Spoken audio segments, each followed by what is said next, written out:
Ang tunay na pakahulugan sa pagpapakalalaki. Akala kasi nila, siga sila, lalaki sila kung sila'y bully eh. Oo. Okay, so ano ang totoong definisyon? Ang totoong definition ng a true gentleman understands the other person, no?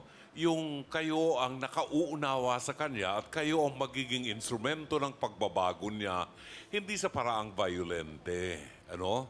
Kasi kung ating isa sa buhay lang yung the great commandment, mahalin mo ang iyong kapwa, no? Yung ayaw mong gawin sa iyo, huwag mong gagawin sa kanya. Kasi baka meron kang makatapat na mas matapang kaysa sa iyo, mas maraming tato kaysa sa iyo, at mas matibay kaysa sa iyo. May pagkakalagyan tayo. Matuto tayong malasakit, no? Compassion sa isa't isa. Ayan. Thank you very much, Dr. Love. So, Doc, kami naman, kung trigger ng childhood yung trauma, ano muna ang madalas na background ng bully? Usually, pag naranasan sa bahay yan, pwede ang mga magulang ay napaka-agresibo or nakikita nila na talagang pag nagagalit, yung mga bata ang pinagdidiskitahan. Ngayon, meron naman pag sobrang malaki yung pamilya, yung mismong panganay, syempre sila yung parang may authority. Yun yung nagiging problema dahil kasi pag sila nabubuli sa bahay, pagdating sa labas, ayaw nilang maging ganun sila. So sila yung pwedeng maging possible na bully. And dati biktima sila. So parang siya, nagiging cycle na biktima, tapos nagiging bully, biktima, gano'n.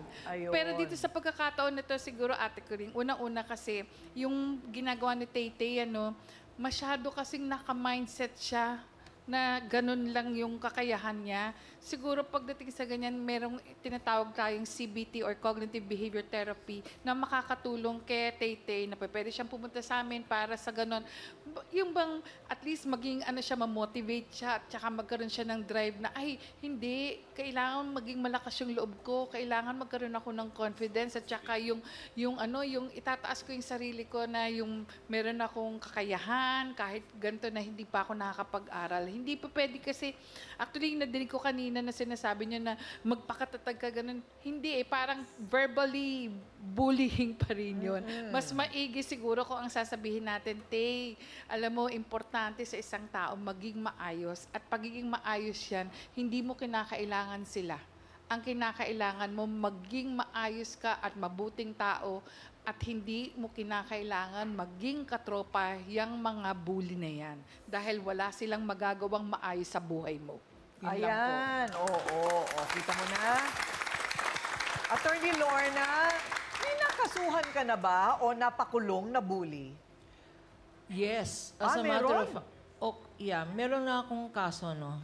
Kasi nangyayari to hindi lang sa barangay, no? Sa eskwelahan. Yung anti-bullying law, 2013 pa yan, Karina, no? 2013, and yet, mas dumami pa ngayon, 10 years after, 15 years, mas marami pang bullying sa school. Ang ibig ko sabihin, wala yan sa batas. Nasa values education yan ng mga magulang ninyo at ng eskwelahan para hindi na mabully. Mahalin mo ang sarili mo. Mahalin mo ang sarili mo. Pag rinispeto mo ang sarili mo, rirespetuhin ka rin ng mga nambubuli sa'yo. Thank you, Attorney Lorna.